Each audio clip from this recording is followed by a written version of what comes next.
What's going on, people? Good early evening. Hope you guys are doing well tonight. And the Associated Press has released their finalist ballots for NFL awards. So I'm going to spend a minute talking about this because some of this stuff is kind of interesting and there isn't a whole lot else to talk about right now anyway. Obviously, this would be the last thing on my mind if the Seahawks were still in the playoffs, but they're not. So let's break down what is left for these Seahawks. First off, though, I want to say tonight I'm going to be on Twitch. I'm going to be trying to finish Dead Space, the original Dead Space, in time for the remake, which apparently drops Friday morning, not Thursday night. So that's obviously buys me a little bit of time. But I'll be trying to finish Dead Space tonight. If I don't finish it, then I'll probably be finishing it Thursday. And later at night, like late tonight, like after dark, like Twitch after dark, we're gonna be doing a little Lego Star Wars, I think. So hope to see you over there tonight. If you haven't already followed me on Twitch, head on over there. We have a lot of fun over there. Okay, so the Associated Press released their list of NFL award finalists. Now, one thing I want to say real quick before we take a look at a deeper dive. The Associated Press does not do an Executive of the Year award. They never have. I believe the entity that does Executive of the Year is like Sporting News or something like that. It's not the AP. So Executive of the Year will not be listed here because AP doesn't do that. I maintain my firm belief that Schneider should be Executive of the Year, but that's for another time.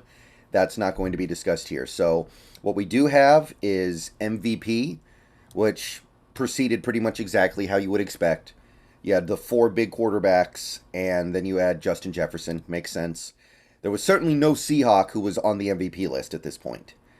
Defensive Player of the Year was Bosa, Chris Jones, and Micah Parsons. Makes perfect sense to me. There was no Seahawk who should have been Defensive Player of the Year.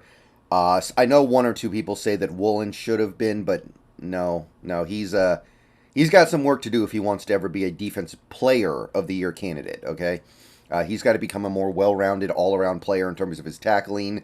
He's got to probably pull down even more interceptions. So no, I don't think we're there yet. So checks out. Offensive Player of the Year, we got Tyreek, we've got Jalen Hurts, Justin Jefferson, Pat Mahomes. I don't know how they differentiate between the MVP candidates and the Offensive Player of the Year candidates. Like, how does Tyreek get on here ahead of Joe Burrow when the rest of the list is just pulled from the AP MVP list? I don't understand that, but regardless, it's not like there were any Seahawks that should have even been considered there. Okay, so now we get to the stuff the Seahawks are involved in, or at least should be involved in. We've got Offensive Rookie of the Year. We got three finalists, and they're all pretty much what you would have expected. You've got Walker, you've got Wilson, and you've got Brock Purdy. So those are the big three. I think that by the end of the season, it was clear it was going to be a three-man race between those three players. So Walker is indeed among the finalists, which he deserves, and I still believe he deserves to win Offensive Rookie of the Year. Now, if you're paying attention to some of this stuff, and again, this can just be noise. Like sometimes the noise ends up being far away from the actual signal. But it seems to me that there is a big push right now for Brock Purdy to be named Offensive Rookie of the Year because he's a quarterback. It's okay that he only played half the season, but he's a quarterback. He hasn't lost a game. This shouldn't matter at all, but he's still alive in the postseason. That again, this is a regular season award. It shouldn't matter that Purdy's in the NFC title game at all. But it seems like the narrative is starting to go Brock Purdy's way. And to be clear, I don't buy it at all. I don't buy it even 1%.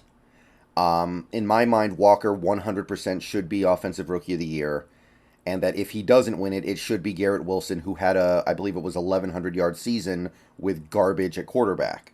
It should not be somebody who came into a situation where he's surrounded by all pros and maybe the best offensive coach in the league and is doing somewhat better, a decent amount better than Jimmy Garoppolo, who we've already proven is bad. Like, when are we going to wise up here and realize these Shanahan quarterbacks are a dime a dozen? He can make everybody look good except for apparently Trey Lance. So, no, I definitely don't care for it. I don't like it at all. but it seems like the narrative is starting to get pushed towards Brock Purdy because he hasn't lost yet. He's a quarterback. It's a better story for Mr. Irrelevant to be Rookie of the Year than anything else. And it feels like that's getting pushed. We'll see if it actually happens. Defensive Rookie of the Year. The Seahawks also have a representative here. We've got, of course, Sauce Gardner. We've got, of course, Aiden Hutchinson, and Tariq Woolen. So, yeah. Woolen is a finalist, which he deserves. We all know Sauce is going to win. I think that's already basically been etched into stone here. Sauce is going to win.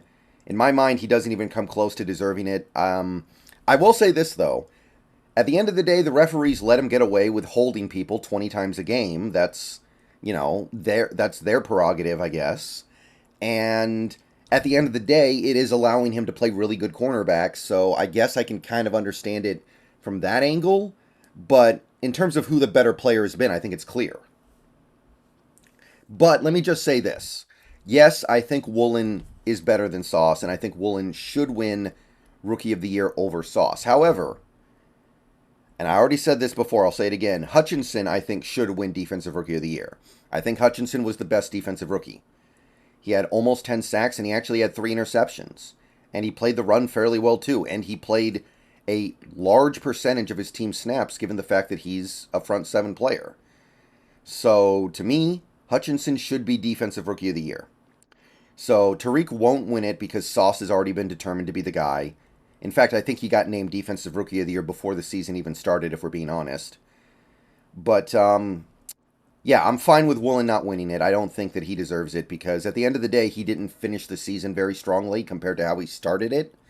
And Hutchinson really came on strong at the end there, so I got no beef with that. So, I think Hutchinson should win. I think Sauce will win. So, either way, Woolen isn't going to win.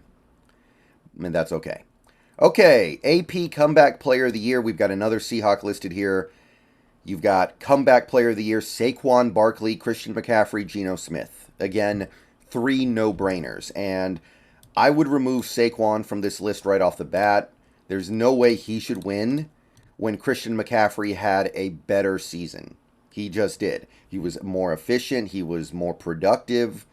Like, if you're going to put those two guys next to each other and say they're both kind of in similar positions, superstar running backs who had a ton of injury problems and are now back, you got to give it to the guy who's actually producing more and is playing more effectively and is more efficient. And that's got to be Christian McCaffrey. So, I think Saquon's a cross-off, and it comes down to CMC versus Geno. And look, if they're going to give Brock Purdy Offensive Rookie of the Year just because he plays the quarterback position, all I'm saying is you better give Comeback Player of the Year to Geno. So, I honestly don't know what's going to happen here. I think it could go either way. McCaffrey did have a great year. I think he had close to 2,000 yards. Very efficient. Obviously part of a great offense in San Francisco after the trade. Ended up playing the whole season. Didn't get hurt at any point. So, obviously there's some really good credentials there. But you can't tell me that Geno Smith is not a better story. So, if you're going to give Offensive Rookie of the Year to Brock Purdy because of the story and the narrative, the Geno narrative is powerful, man. That's a player who had been a career backup for like 8 years. Barely. There was one year he wasn't even in the NFL, I don't think, or at least he didn't play a snap, to my recollection. So, if Brock Purdy wins Offensive Rookie of the Year and McCaffrey wins Comeback Player of the Year, that's some BS. I'm gonna say that right now. I don't know what's gonna happen here, but Geno definitely has my vote. All right, now we've got Coach of the Year, and I got to spend a little bit of time here. You've got Brian DeBole, definitely deserved. You've got Nick Sirianni, definitely deserved. Kyle Shanahan, yeah, I'm good with that. Doug Peterson, sure, no problem. Sean McDermott. If you're going to give it to Sean McDermott, why wouldn't you give it to Andy Reid, the team that actually got the 1 seed in the AFC? Because it's not like the Bills had some massive improvement over recent years. It's not like the Bills were a lot better. It's not like the Bills had to overcome a ton of stuff to get to where they were. Like, if you're going to put Sean McDermott here, what is the possible justification you have for leaving off Andy Reid, who actually got the 1 seed? because both guys, in my mind, are kind of in the same position. They both coach really, really good teams that have been really, really good for at least a couple years now, and they both had really, really good seasons. But really, why would you put either guy here when you've got Pete Carroll out there? Why is he not in the top 5 here? Now, understand a few things. I don't even like Pete Carroll that much. I don't. I'm not a big Pete Carroll fan. And there was no way he should win Coach of the Year, so ultimately this doesn't really matter. Either you win or you don't. In no universe should Pete Carroll win Coach of the Year, especially at this point. And I kind of understand a certain angle of this, where you look at Pete and then you go, okay, he's a defensive coach. He's all about the defense. His defense this year was bad. His defense this year was a huge net negative on his team. The Seahawks were good because of their offense and special teams. So maybe you look at that and you go, okay, he shouldn't be a finalist for Coach of the Year. But here's my thing. The AP released their All-Pro team like 2 weeks ago. There was not a single Seahawk on the first team or the second team. And I think they might have had 1 or 2 players on the hypothetical, non-existent All-Pro third team. It would have been Woolen and Jason Myers. That's it. So they're going to look at the Seahawks and say not a single player on the Seahawks is an All-Pro, first team or second team. And yet that team makes the playoffs. So how are you going to tell me Pete Carroll isn't at least a finalist for Coach of the Year? That doesn't pass the smell test to me. Either we have some All-Pro players or we have a Coach of the Year candidate. Because we made the playoffs and we had a winning record. And you know, this wasn't like some ridiculous fluky scenario where the Seahawks had a negative 60-point differential and fluked into the playoffs. No, they actually were a decent team this year. I'm not going to say they were great or anything. They weren't. But this does not pass the smell test to me. You're going to give it to a guy like Sean McDermott, who had another really good year in Buffalo in a streak of really good years. And you're going to give it to him instead of Andy Reid, who, again, actually got the 1 seed and is in basically the same general circumstance as McDermott. And you're also going to give it to him over Pete Carroll, a guy who had to overcome a ton of stuff and overachieved. And again, you guys know I'm not a big Pete Carroll fan. And I can understand it from a certain angle of his defense just being bad. But big picture it here. Big picture, you didn't say a single Seahawk was worthy of the All-Pro team. So how is Pete Carroll, who got the team to the playoffs regardless of that, not at least a finalist? I don't know. It smells bad to me. I don't buy it. But again, he doesn't deserve to win it on any level, so whatever. And you also have Assistant Coach of the Year. I don't know a ton about this award personally. It wasn't something I was thinking about. There's no way any Seahawk assistant coach should be here, especially when you look at the 3 guys who are here. Ben Johnson, D'Amico Ryans, Shane Steichen, all really phenomenal assistant coach years for all 3 of those guys. I imagine D'Amico's going to be a head coach soon. Ben Johnson would be if he wanted to, but apparently he doesn't. So, yeah, nothing there. I don't think Waldron should be an assistant coach of the year.